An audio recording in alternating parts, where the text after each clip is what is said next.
નમો અરિહંતાણં નમો સિદ્ધાણં નમો આયર્યાણં નમો ઉજ્જયાણં નમો લોયે સૌસાહુનં અસપંચનમોકારો સર્વપાવપનાશનો મંગલાણં ચ સૌવર્તે પરમં મંગલમ અજ્ઞાનતિમિરંધાનાં જ્ઞાનાંજનશલાકયા ચક્ષુન્મીલિतं येन તસ્મૈ શ્રીગુરવે નમઃ મુખાદિવ્યાકુક્ષિરત્નં શબ્દજિતવર્યાત્મજં શ્રીરાજચંદ્રયહું વંદે તત્વલોચનદાયકં પ્રભુતત્વલોચનદાયકં.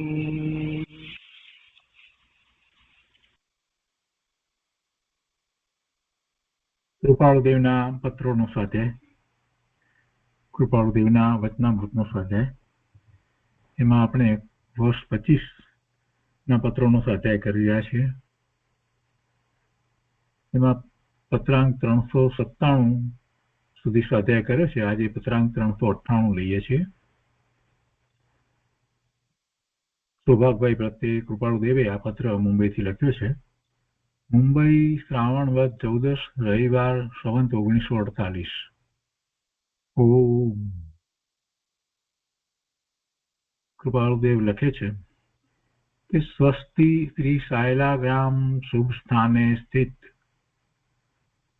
પરમાર્થના અખંડ નિશ્ચયી નિષ્કામ સ્વરૂપ.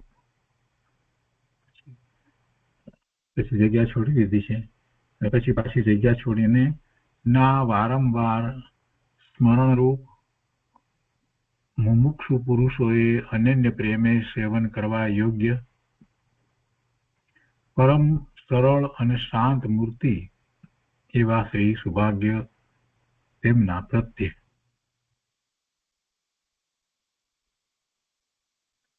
પત્રમાં લખે છે કે શ્રી મોહમય સ્થાનેથી નિષ્કામ સ્વરૂપ છે, જેનું એવા સ્મરણરૂપ સત્પુરુષના વિનયપૂર્વક યથા યોગ્ય પ્રાપ્ત થાય. પોતે મુંબઈમાં છે ને, એટલે ત્યાંથી પોતે યથા યોગ્ય વિનય સૌભાગભાઈ પ્રત્યે પ્રગટ કરે છે. આગળ લખે છે કે જેમાં પ્રેમ ભક્તિ પ્રધાન નિષ્કામપણે રહી છે, એવા તમલિખિત ઘણા પત્રો અનુક્રમે પ્રાપ્ત થયા છે, એટલે એક પછી એક મળ્યા છે. જેમાં પ્રેમ ભક્તિ પ્રધાન નિષ્કામપણે રહી છે. પ્રેમ ભક્તિ છે અને કોઈ એમાં કામના નથી, નિષ્કામપણે રહી છે, એવા તમારાથી લખાયેલા ઘણા પત્રો અનુક્રમે પ્રાપ્ત થયા છે. આત્મ આકાર સ્થિતિ અને ઉપાધિ જોગરૂપ કારણને લીધે માત્ર તે પત્રોની પહોંચ લખવા જેટલું બન્યું છે કે આ પત્ર પહોંચ્યા છે એટલું જ અમે લખી શક્યા છીએ. પણ એ પત્રમાં જે વાત છે એના સંબંધી અમે ઘણી બધી વાત લખવા ધારી હોત તો પણ અમે લખી શક્યા નથી. આગળ લખે છે કે અત્ર ભાઈ રેવાશંકરની શારીરિક સ્થિતિ યથા યોગ્યપણે રહેતી નહીં હોવાથી અને વ્યવહાર સંબંધીનું કામકાજ વધ્યું હોવાથી ઉપાધિ યોગ પણ વિશેષ રહ્યો છે.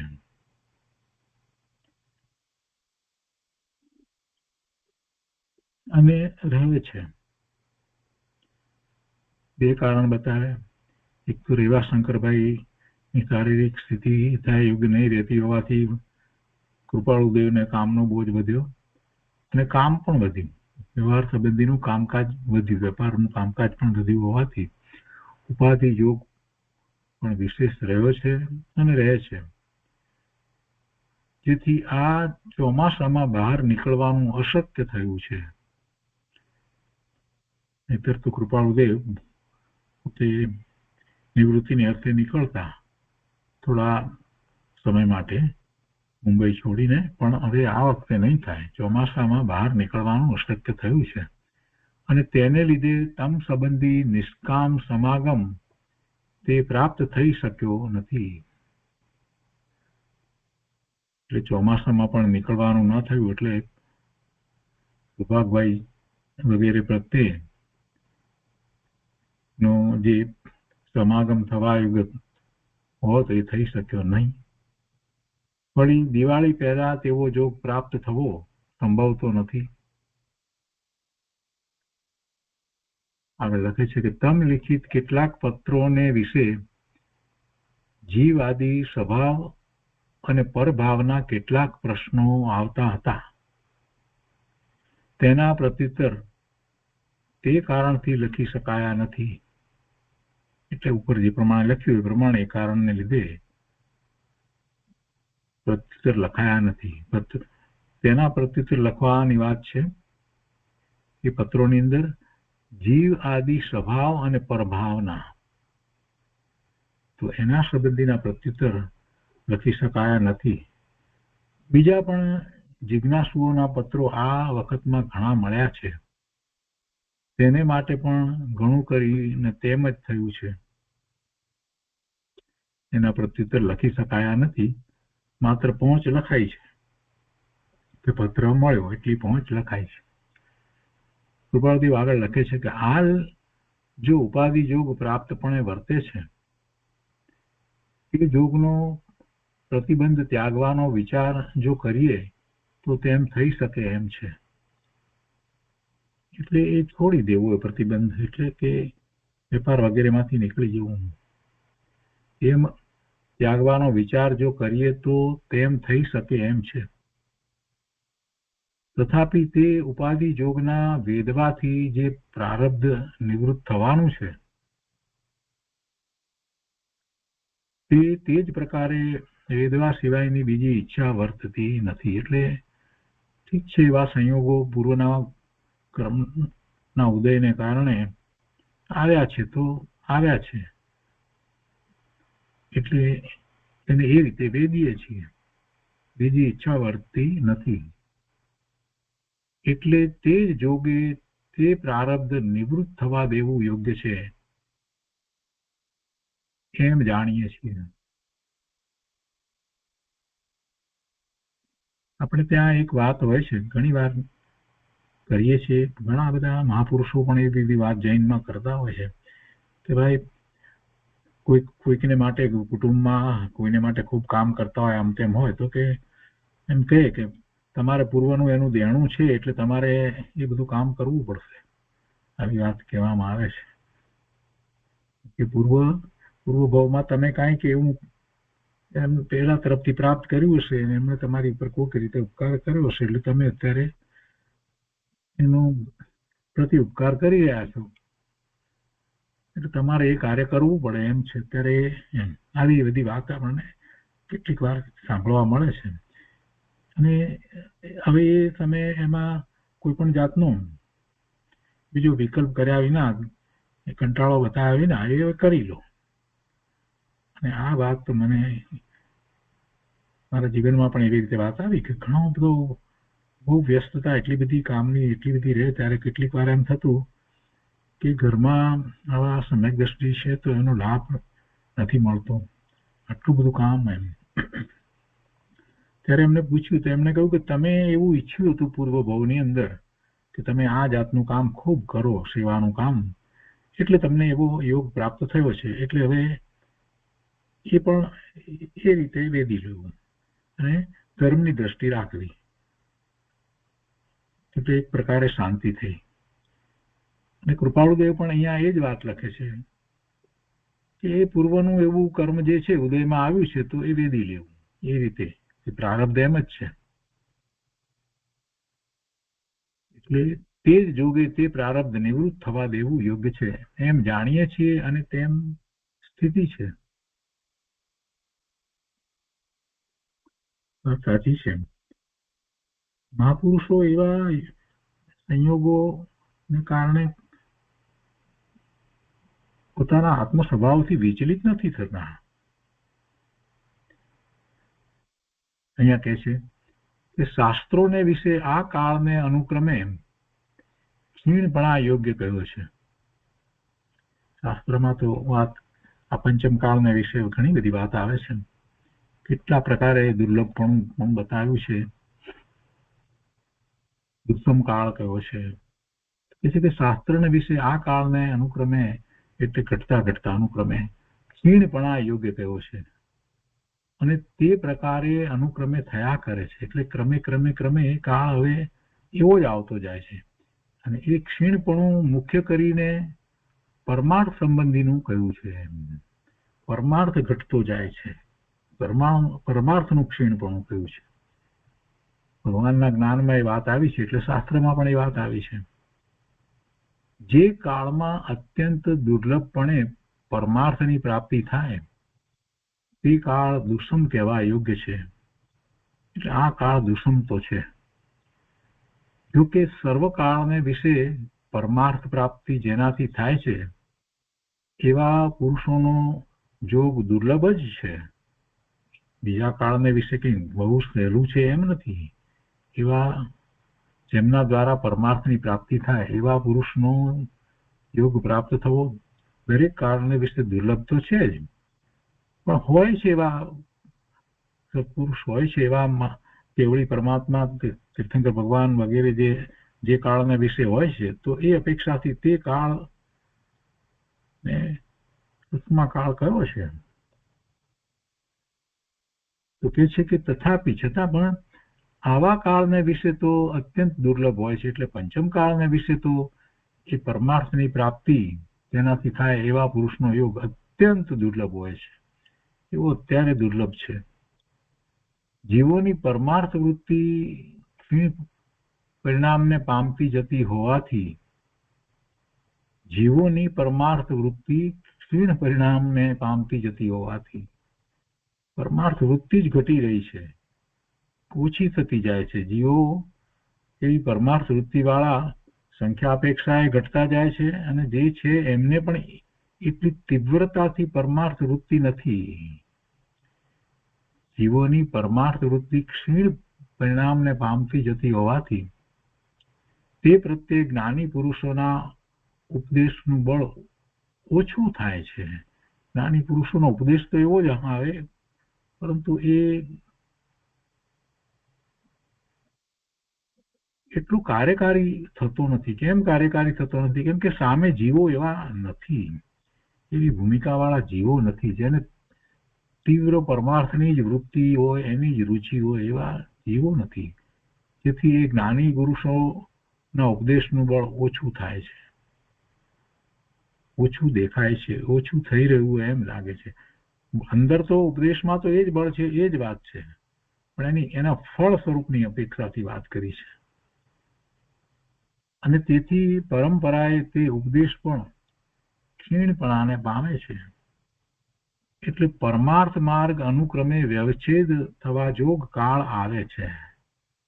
હવે પરંપરાએ તે ઉપદેશ પણ ક્ષીણપણાને પામે એમાં તો શું વાત કરવી છે કે જ્યારે એવા મહાપુરુષ એવા જ્ઞાનીનો ઉપદેશ સામે એવું પાત્ર હોય ઝીલે તો એ એટલા જ પ્રમાણમાં એ પ્રાપ્ત કરે.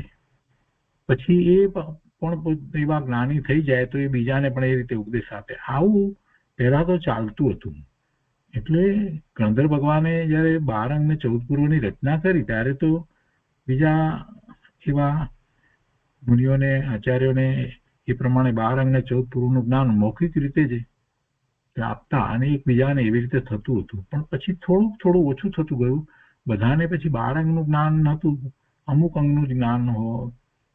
પછી અથવા તો અમુક અંગના ભાગનું અથવા તો અમુક પૂર્વનું અમુક પૂર્વના ભાગનું જ્ઞાન હોય એ પ્રમાણે કાળ આવતો ગયો. તો એ રીતે જે ક્ષીણપણું થતું ગયું છે. તો હવે ભગવાનને મહાવીર સ્વામી ભગવાનને 2550 વર્ષ થયા નિર્વાણ પામ્યાને, અને એ કાળમાં ઘણા સત્પુરુષો એવા થયા, ઘણા જ્ઞાની પુરુષો એવા થયા, ઘણા આચાર્ય ભગવાન એવા થયા, અને હજી આપણને એ ભગવાનની વાણી શાસ્ત્રમાં પ્રાપ્ત થાય છે. પણ હવે એમાં પણ એવી રચના કરવા વાળા હવે ઘટતા જાય છે. અને અત્યારે તો આવા પંચમ કાળ આવ્યો છે. પંચમ કાળમાં તો એવા ભાગ્યે જ કોઈ પુરુષ મળે કે જેને 7મું ગુણસ્થાન હોય ને 6ઠે ગુણસ્થાને અત્યંત કરુણાપૂર્વક આવા શાસ્ત્રની રચના કરે. એટલે એમ એ પરંપરાએ તે ઉપદેશ પણ ક્ષીણપણાને પામે છે. એટલે પરમાર્થ માર્ગ અનુક્રમે વ્યવચ્છેદ થવા જોગ કાળ આવે છે. હજી કાળ એવો આવશે કે પરમાર્થ માર્ગ હજી વધારે ને વધારે વ્યવચ્છેદ થઈ જશે, માર્ગ રહેશે નહીં. કોઈ વખત આપણને એમ થાય કે માર્ગ કેમ નહીં રહે, આ બધા શાસ્ત્રો તો છે ને, પણ ભાઈ શાસ્ત્રના અર્થ કરવા વાળા એવા થઈ ગયા છે. અને અત્યારે જેની શરૂઆત કંઈક અંશે થયેલી લાગે છે, કેમ કે એના અર્થ જરા બધા જુદી જુદી રીતે કરે છે, એના ભાષાંતર કરે છે. અને એ સંસ્કૃત બેઝ જે ભાષા છે એમાં તો એના ભાષાંતર સહેલાઈથી થઈ શકે, કેમ કે એમાં એને અનુરૂપ શબ્દો હોય છે. જે ભાવ આપ્યો છે તો ભારતની ભાષામાં તો થઈ શકે, કેમ કે એ સંસ્કૃતિ ત્યાં રહી છે. એટલે અર્ધમાર્ગીમાંથી સંસ્કૃત ને સંસ્કૃતમાંથી હિન્દી, ગુજરાતી, મરાઠી, કન્નડ આ બધી ભાષાની અંદર જે ભાષાંતર થયા છે તો એવા જ થયા છે, કેમ કે ત્યાં એ સંસ્કૃતિ હતી. અને ભગવાન અને એમના અનુયાયીઓ બધા એ પ્રદેશોમાં વિચર્યા હતા, એટલે એ બધું એવી સંસ્કૃતિને કારણે, એવા સંસ્કારને કારણે એ ભાષાઓ પણ એવી, એટલે એમાં એવી વાત પણ આવે, એવા શબ્દો પણ હોય, એવા ભાવનાત્મક શબ્દો પણ હોય.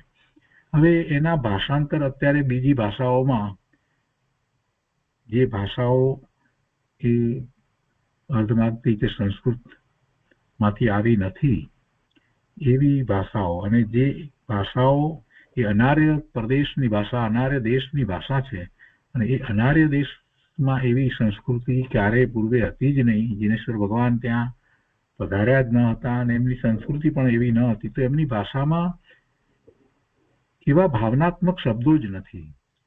એટલે પછી જે ભાષાંતરો જે થયા છે એ ભાષાંતરો એ શબ્દનો અર્થ એ લોકો જે રીતે સમજે છે એ રીતે એ કરશે, એટલે મૂળ વાત જે છે એ બદલાઈ જશે. એટલા માટે મૂળ વાત બદલાઈ જવાની. અંગ્રેજીમાં ભાષાંતરનું અત્યારે ગાંઠ પણ ચાલ્યું છે, આપણા લોકો જ કરી રહ્યા છે, એટલી વાત છે.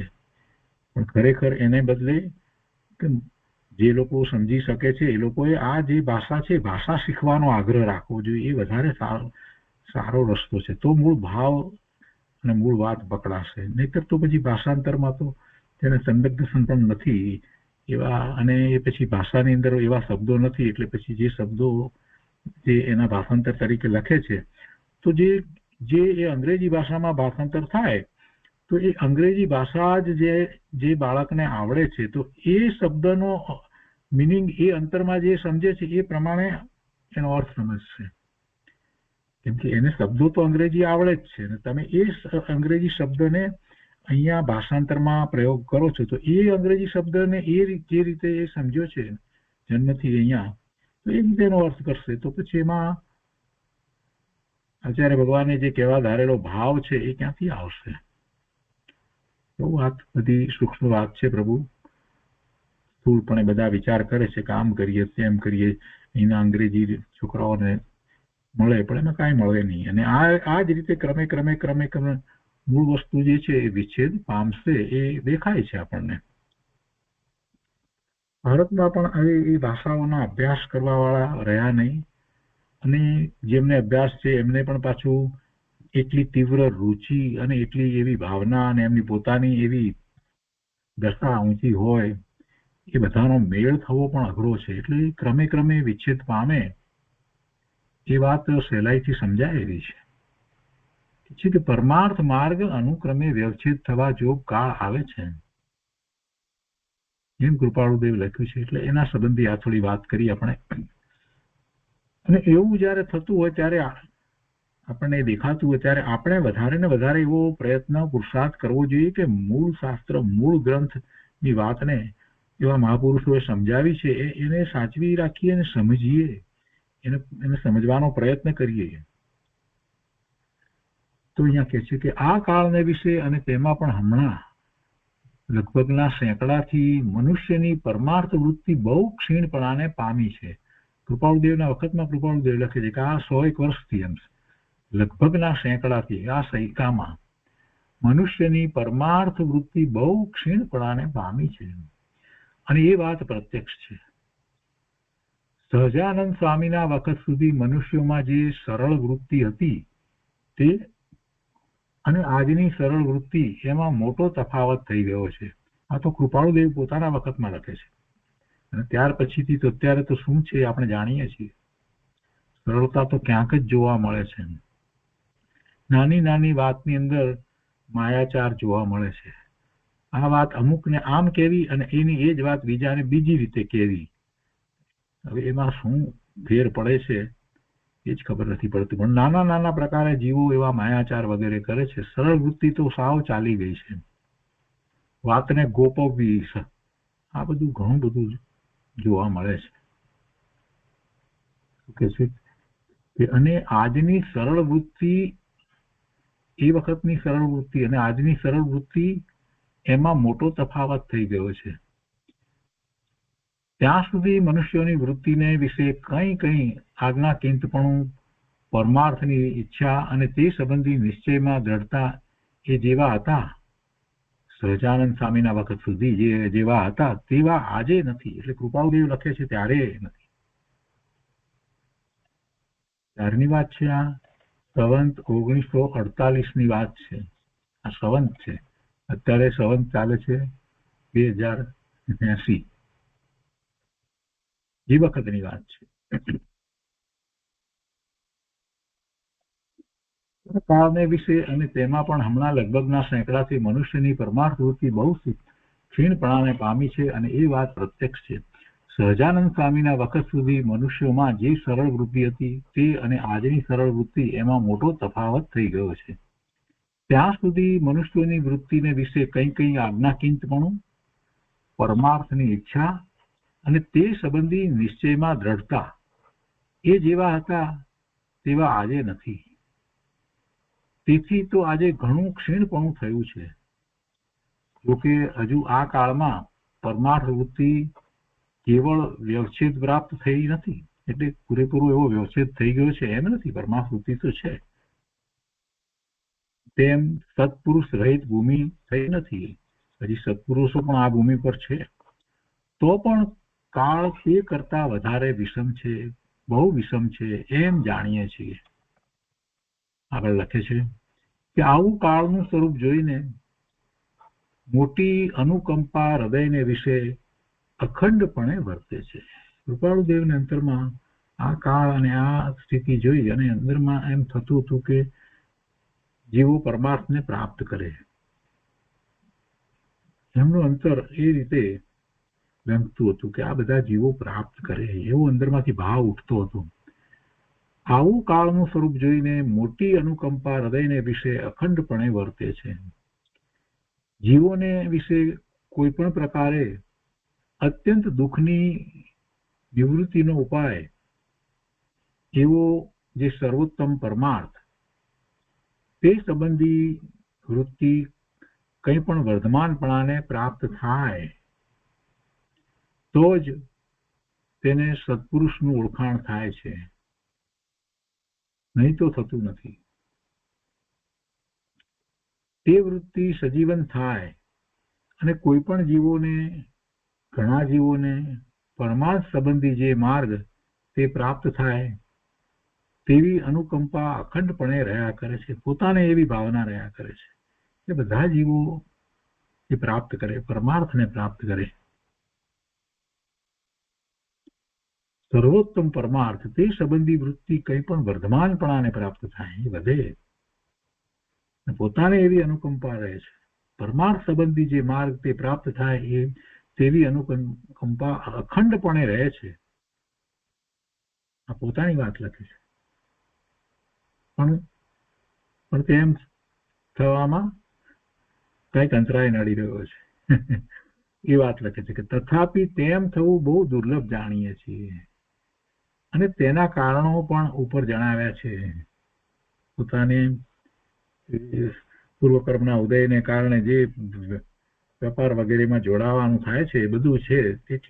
એટલે એ પ્રવૃત્તિ છે. ત્યારે કૃપાળુદેવને અંતરમાં એમ લાગે છે કે આ પ્રવૃત્તિ સહિત અમે જે આ પરમાર્થની જે પૂર્ણ વાત કરવા માંગીએ છીએ નહીં થાય. એ પ્રવૃત્તિથી નિવૃત્ત થઈ અને પછી અમે આ પૂર્ણપણે વાત કરીશું, એવી અંદરમાં ભાવના છે.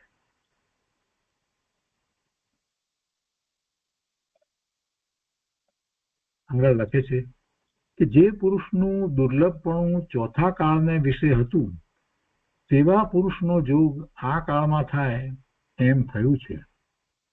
તથાપી પરમાર્થ સંબંધી ચિંતા જીવોને અત્યંત ક્ષીણ થઈ ગઈ છે, એટલે તે પુરુષનું ઓળખાણ થવું અત્યંત વિકટ છે.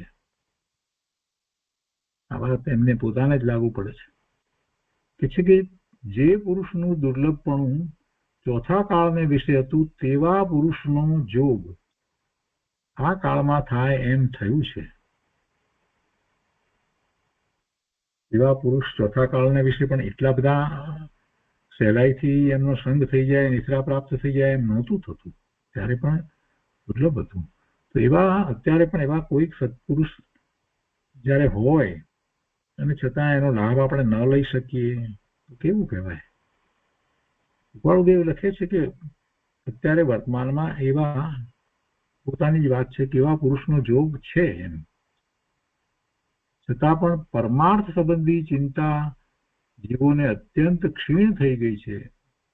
એટલે એમને એવા સત્પુરુષની કૃપાળુદેવની ઓળખાણ થતી જ નથી, ને કૃપાળુદેવ પોતે જાતે એ કરવા માંગતા નથી. એવી અંદરમાં જેને રુચિ થયો, તીવ્ર રુચિ થયો કે કેમ કરી અને સાચા ધર્મની પ્રાપ્તિ મને થાય, તો એને તો પછી એવા જ નિમિત્ત મળી જાય એટલે કે એવા સત્પુરુષની ઓળખાણ થઈ જાય, કૃપાળુદેવની નિશ્રા વગેરે પ્રાપ્ત થઈ જાય. પણ એવું જોવા મળતું નથી. એ પરમાર્થની વૃત્તિ અત્યંત ક્ષીણ થઈ ગઈ છે, એટલે તે પુરુષનું ઓળખાણ થવું અત્યંત વિકટ છે. તેમાં પણ જે ગૃહવાસ આદિ પ્રસંગમાં તે પુરુષની સ્થિતિ છે, પોતાને ગૃહવાસ હતો ને એટલે તે જોઈ જીવને પ્રતીતિ આવવી દુર્લભ છે, અત્યંત દુર્લભ છે. અને કદાપી પ્રતીતિ આવી તો તેમનો જે પ્રારબ્ધ પ્રકાર હાલ વર્તે છે, એટલે પ્રારબ્ધ પ્રકાર એટલે પોતે તો વેપારમાં રહ્યા છે, તો એ જોઈ અને નિશ્ચય રહેવો દુર્લભ છે. થાય નહીં કે આવા સત્પુરુષ છે એવું થાય નહીં, વેપાર કરતા દેખાય. અને કદાપી નિશ્ચય થાય તો પણ તેનો સત્સંગ રહેવો દુર્લભ છે. અને જે પરમાર્થનું મુખ્ય કારણ છે, અને જે પરમાર્થનું મુખ્ય કારણ તો એ જ છે, સત્સંગ જ છે એવા સત્પુરુષનું. એટલે કે છે કે જે પરમાર્થનું મુખ્ય કારણ તે તો તે છે, તે આવી સ્થિતિમાં જોઈ ઉપર જણાવ્યા છે જે કારણો તેને વધારે બળવાનપણે દેખીએ છીએ, અને તે વાત જોઈ ફરી ફરી અનુકંપા ઉત્પન્ન થાય છે.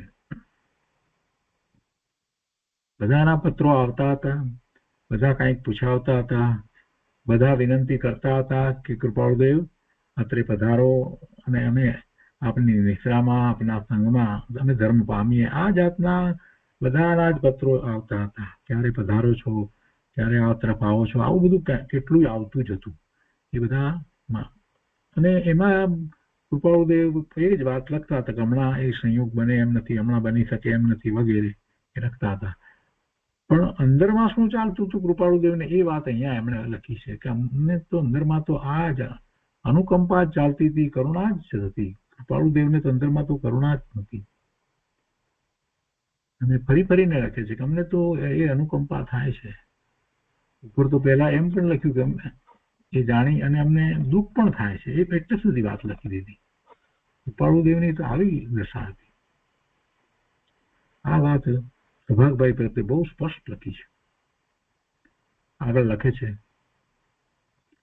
કે ઈશ્વરેચ્છાથી જે કોઈ પણ જીવોનું કલ્યાણ વર્તમાનમાં પણ થવું સર્જી થશે તે તો તેમ થશે.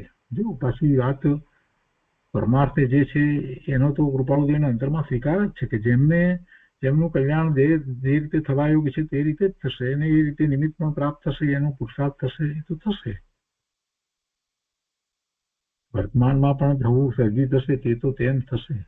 અને તે બીજેથી નહીં પણ આમ થકી એમ પણ અત્ર માનીએ છીએ. અમે એમ પણ માનીએ છીએ કે જેમનું અમારા થકી જે કલ્યાણ થવા યોગ્ય છે એ તો થશે જ. એમને તો અમારી નિદ્રા પ્રાપ્ત થશે અને એમની સાથે સત્સંગ વગેરે થશે જ, એમ માનીએ છીએ. તથાપિ જેવી અમારી અનુકંપા સંયુક્ત ઈચ્છા છે તેવી પરમાર્થ વિચારણા અને પરમાર્થ પ્રાપ્તિ જીવોને થાય તેવો કોઈ પ્રકારે ઓછો જોગ થયો છે. જે અમારી ઈચ્છા છે એ પ્રમાણે એવો સંગ થયો નથી, એવો યોગ પ્રાપ્ત થયો નથી, એવો એમ અત્રે માનીએ છીએ. કૃપાળુદેવના અંતરમાં એમ જ છે કે પોતે નિવૃત્તિ લઈ મુંબઈથી અને એ તરફ ચાલ્યા જાય અને જેથી કરીને બધાને એમનો યોગ પ્રાપ્ત થાય એ અત્યારે નથી થયું એટલે એ યોગ ઓછો થયો છે. કૃપાળુદેવ પોતે માને છે, સ્વીકારે છે. એમ અત્રે માનીએ છીએ. આગળ લખે છે કે ગંગા યમુના આદિના પ્રદેશને વિશે અથવા ગુજરાત દેશને વિશે જો આ દેહ ઉત્પન્ન થયો હોત, ત્યાં વર્ધમાનપણું પામ્યો હોત તો તે એક બળવાન કારણ હતું એમ જાણીએ છીએ. મુંબઈને વિશે રહ્યા છે ને, ગુજરાતને વિશે તો એમનો જન્મ છે જ. એ સૌરાષ્ટ્ર કહેવાતું હતું એ વખતે. ગંગા યમુના આદિના પ્રદેશને વિશે અથવા ગુજરાત દેશને વિશે જો આ દેહ ઉત્પન્ન થયો હોત, એટલે પોતે જ્યાં જન્મસ્થળ છે એ વખતે સૌરાષ્ટ્ર કાઠિયાવાડ કહેવાતું હતું ને, એટલે તો ત્યાં વર્ધમાનપણું પામ્યો હોત તો તે એક બળવાન કારણ હતું એમ જાણીએ છીએ. બીજું, પ્રારબ્ધમાં ગૃહવાસ બાકી ન હોત અને બ્રહ્મચર્ય વનવાસ હોત તો તે બળવાન કારણ હતું. આમ થયું હોત તો એમ કે આ પરમાર્થ ની પ્રભાવના કરવાનું કૃપાળુદેવ દ્વારા ઘણું સરસ રીતે થયું હતું એમ કે છે. બે વાત લખી, ત્યાં જન્મ થયો હોત એક વાત લખી અને એક બળવાન કારણ જાણી છે ને બીજું પ્રારબ્ધમાં ગૃહવાસ બાકી ન રહ્યો હોત, ગૃહવાસ હોત નહીં અને બ્રહ્મચર્ય હોત એમને, એ પણ જે પ્રમાણે પ્રારબ્ધ હતું એ પ્રમાણે એ ગૃહવાસ થવો એ પણ નિશ્ચિત હતું. અને બ્રહ્મચારી એટલું જ નહીં પણ પાછું લખે છે કે વનવાસ હોત તો તે બળવાન કારણ હતું એમ જાણીએ છીએ. કદાપી ગૃહવાસ બાકી છે તેમ હોત અને ઉપાધિ જોગરૂપ પ્રારબ્ધ ન હોત તો તે ત્રીજું પરમાર્થને બળવાન કારણ હતું. ઠીક છે ગૃહવાસ તો, પણ પછી કહે છે કે આ જે અત્યારે ઉપાધિ જે ચાલી રહી છે એ ન હોત એમ તો પણ એ પરમાર્થ ને બળવાન કારણ હતું એમ જાણીએ છીએ.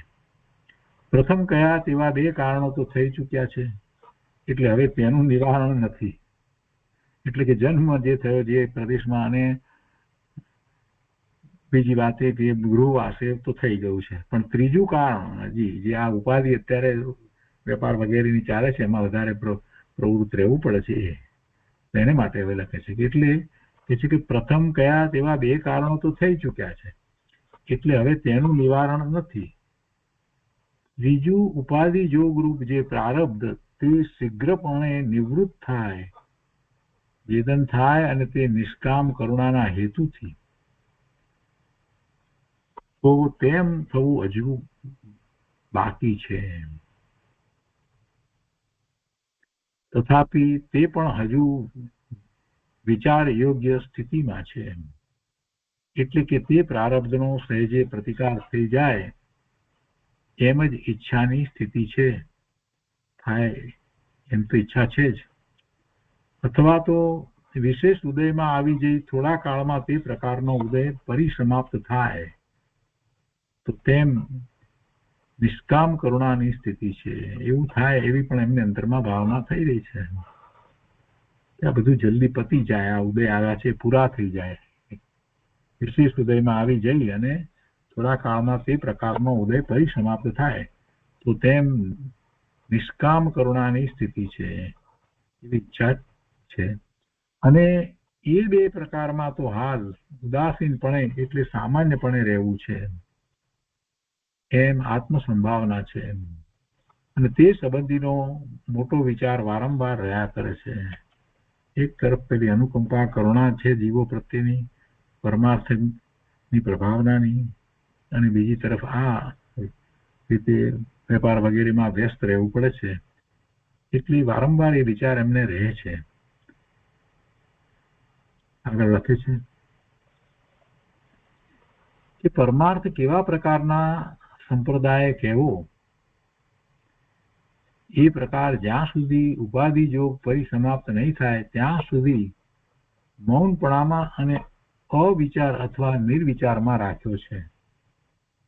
અર્થાત તે વિચાર હાલ કરવા વિશે ઉદાસપણું વર્તે છે. પરમાર્થ કેવા પ્રકારના સંપ્રદાય કહેવો, એ પ્રકાર જ્યાં સુધી ઉપાધિ જોગ પરિસમાપ્ત પૂરેપૂરો નહીં થાય નહીં ત્યાં સુધી મૌનપણામાં અને અવિચાર અથવા તો નિર્વિચારમાં રાખ્યો છે. એટલે એ સંબંધી મૌન હમણાં તો ધારણ કરવાનો વિચાર રાખ્યો છે, કોઈ બીજો વિકલ્પ નથી કરવો. અર્થાત તે વિચાર હાલ કરવા વિશે ઉદાસપણું વર્તે છે. કેવી રીતે પરમાર્થની પ્રભાવના કરવી એના સંબંધી આગળ લખે છે કે આત્મ આકાર સ્થિતિ થઈ જવાથી ચિત્ત ઘણું કરીને એક અંશ પણ ઉપાધિ જોગ વેદવાને યોગ્ય નથી.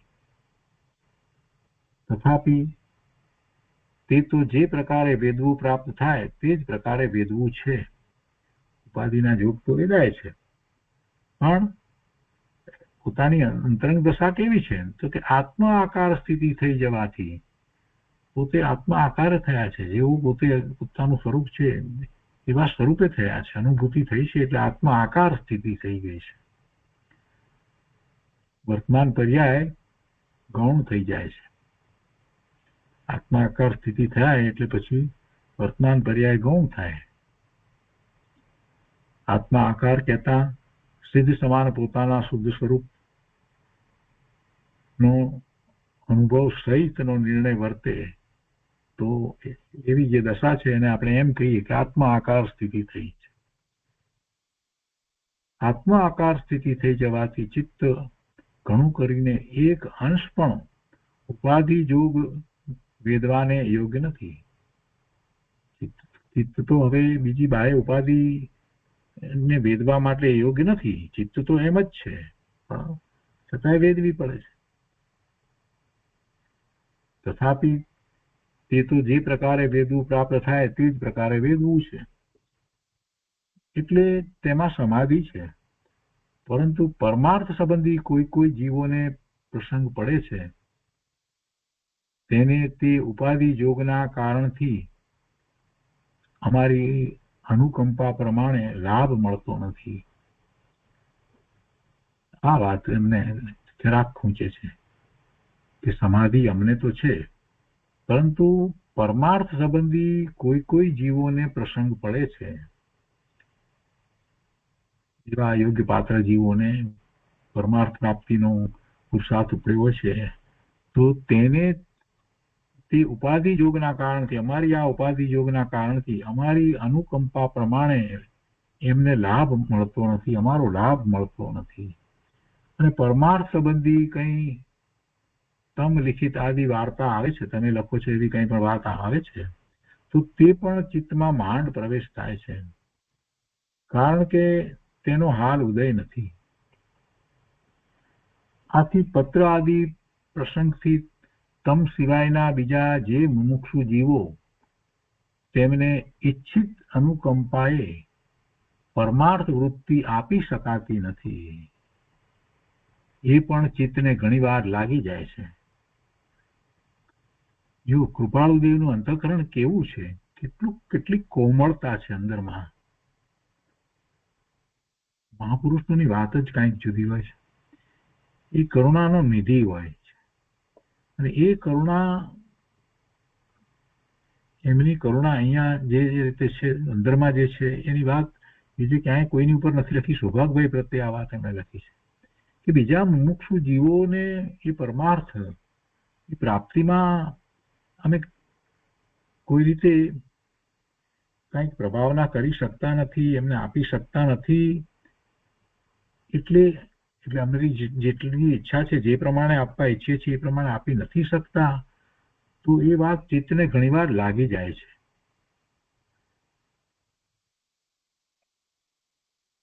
આગળ લખે છે કે ચિત્ત બંધન વાળું થઈ શકતું નથી. એટલે કે છે કે ચિત્ત બંધન વાળું થઈ શકતું નહીં હોવાથી જે જીવો સંસાર સંબંધે સ્ત્રી આદિ રૂપે પ્રાપ્ત થયા છે તે જીવોની ઈચ્છા પણ ડૂબવાની ઈચ્છા થતી નથી. એટલે એમને પણ ડૂબવી અને અમે કંઈક પગલા લઈએ એમ પણ ઈચ્છા નથી થતી. કોઈને પૂછ્યા વગર આમ નામ ચાલી નીકળે, રિક્ષા લઈ લે, ના, એવું કરવા ઈચ્છતા નથી.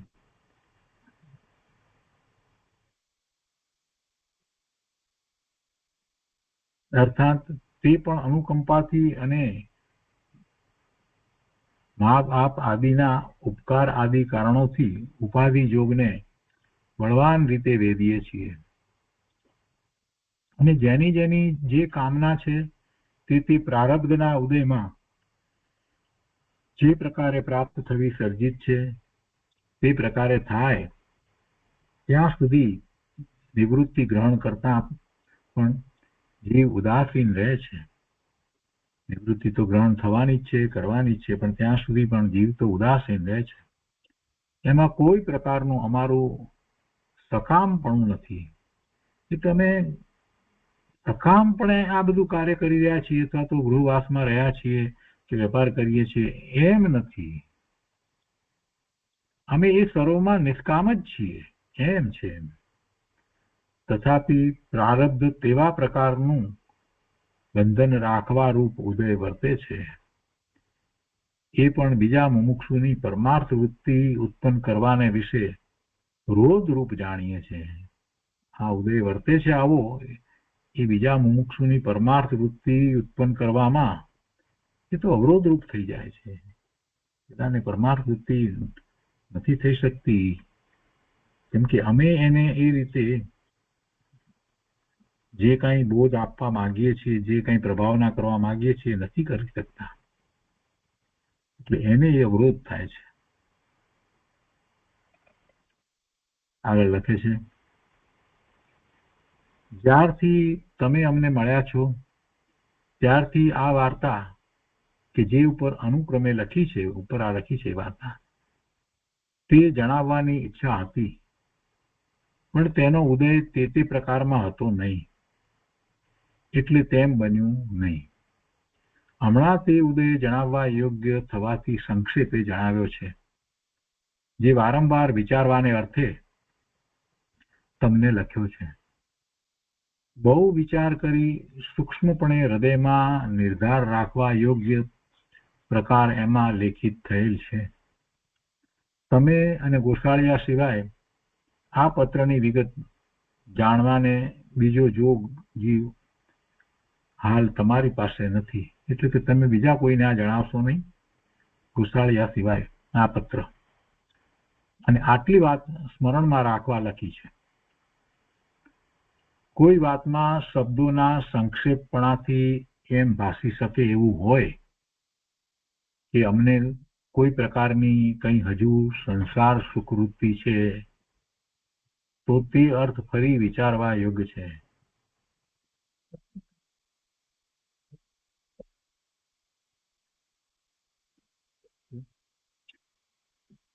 લખે છે કે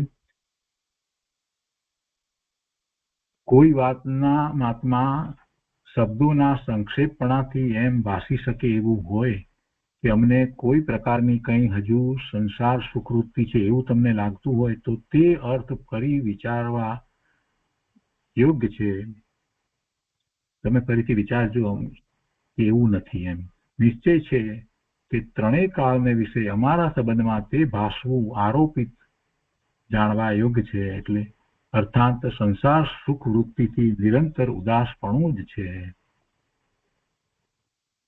સંસારથી નિરંતર ઉદાસપણું જ છે. અને આ વાક્યો કંઈ તમ સંબંધીનો ઓછો નિશ્ચય અમ પ્રત્યે છે અથવા હશે તો નિવૃત્ત થશે એમ જાણી લખ્યા નથી, અન્ય હેતુએ લખ્યા છે.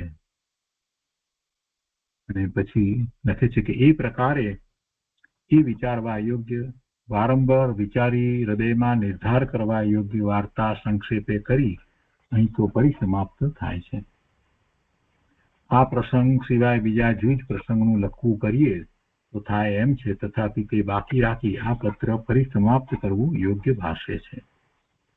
પત્ર પૂરો કરતા લખે છે કે જગતમાં કોઈ પણ પ્રકારથી જેની કોઈ પણ જીવ પ્રત્યે ભેદ દ્રષ્ટિ નથી એવા શ્રી, પછી જગ્યા મૂકી છે, નિષ્કામ આત્મ સ્વરૂપના નમસ્કાર પ્રાપ્ત થાય. ઉદાસીન શબ્દનો અર્થ સમપણું છે.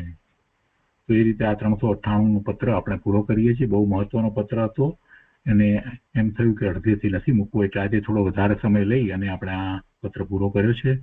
આજે એ વાત ખ્યાલમાં છે કે આપણે આઠમનું પ્રતિક્રમણ કરવાનું છે. તો હવે આપણે ભાવ પ્રતિક્રમણ કરીશું.